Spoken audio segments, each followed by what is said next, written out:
Be like that soon too. Yeah. I like that.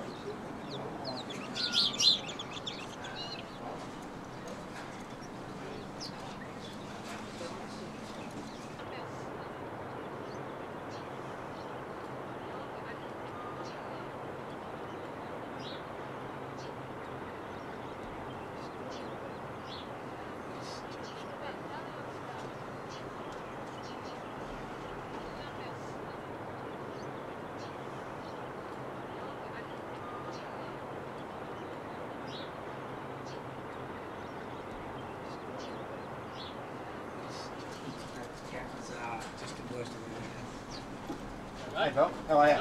Good mate. Good day. That was good? Yep, lovely. The other horse actually kicked a little bit again into the last bit. 12 kilos. Very nice.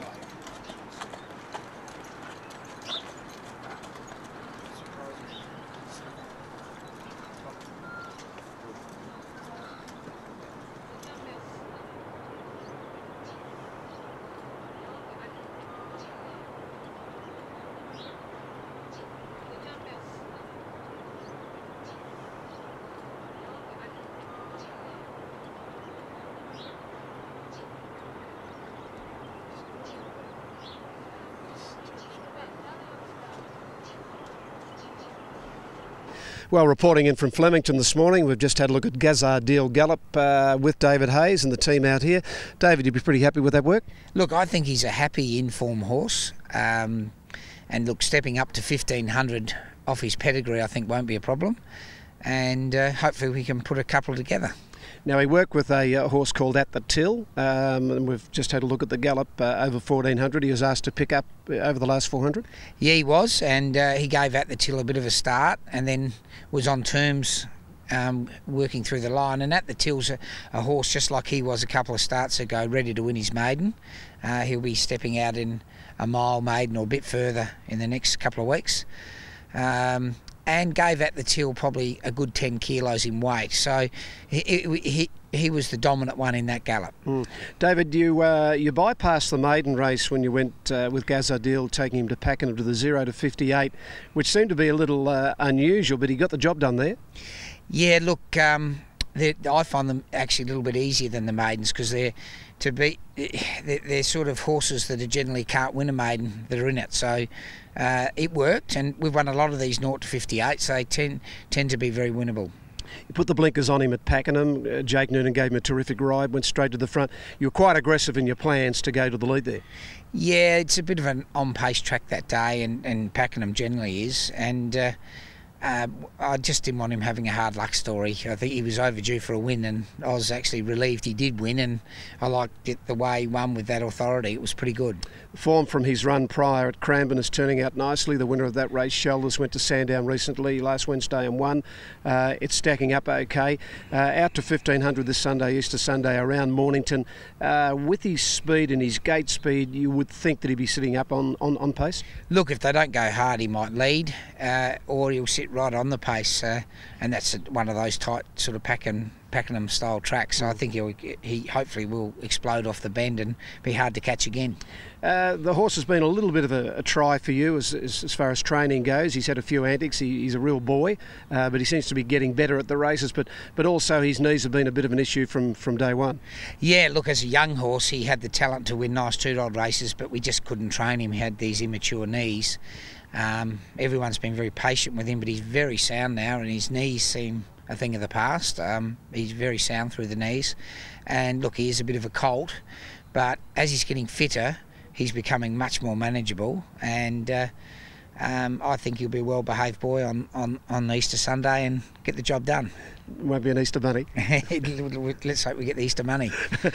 David, short course, middle course horse, what is he? I reckon he's a miler. And probably, when fresh, be a sprinter in the future. But I would say, like Mum, a good miler. Okay, I had the privilege to go up to Lindsay Park, Euroa, and have a look at this amazing complex that you're building. I snuck up there yesterday. We're talking to you on Wednesday, and yesterday a beautiful day. I took a couple of friends up, and the investment by you and the company that you own. It's a sight to behold. Having been to Euroa sort of over the past few years, I couldn't believe the transformation. This is going to be a showcase racing complex that you'd be proud of anywhere in the world. Yeah, look, it's I've sort of thought, what would I like in a clean sheet of paper, and took a lot of the great ideas Dad had at Lindsay Park and tried to incorporate them and then improve of them with some of the modern new ideas that have happened in the last 10 years, which I'm sure he would have adopted if he had the opportunity to do it all again. But yeah, we're really excited with it. It's getting to the final stages. There was 50 contractors on the property all over it yesterday, and their lawn's going in, and the finishing touches have been done, and by next season it should be full on, and we'll be all ready to go, and we'll be just warming up a bit over the next 6 or 7 weeks there. The turf tracks are being laid, the pro ride all-weather tracks being laid, the pastures are changing, the uphill gallops. It'll have a touch of Newmarket in the UK about it. To just see it all evolve and the new horse yards and the new barns. It's such a hive of activity there. Yeah, it is. There's guys putting rubberising all the boxes. There's gardeners putting lawns down. There's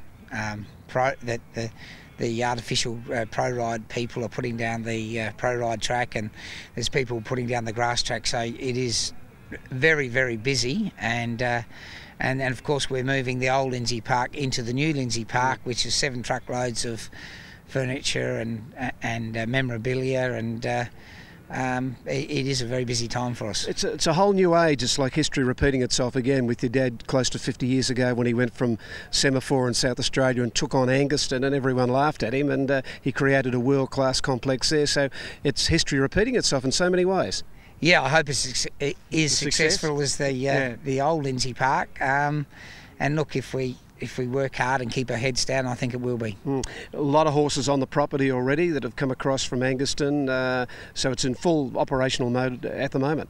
Yeah, look, we're doing the pre-training and the main galloping's been done here at Flemington, and as soon as the tracks are in shape, all the training will be done up there, and they'll just come down here to race. So I'm looking forward to having a a sea change to the country. And our old favourite Wow, he's in rehab at the moment, coming through a suspensory tear, but I had a look at him yesterday in your all-new whiz-bang aquasizer, and he's swimming pretty well. Yeah, he seems to be enjoying it, and more importantly, the suspensory's lovely and cold, and you never know of these injuries, but I know a horse very well, Phil Javoma, who you'd know had a similar injury, and he retired sound at 9. So let's hope Wow can do that. He was just really hitting his form when he suffered that injury. Yep. Good on you, Dave. Good to catch up with you. Thanks, Brian. David Hayes with our club out here at Flemington this morning.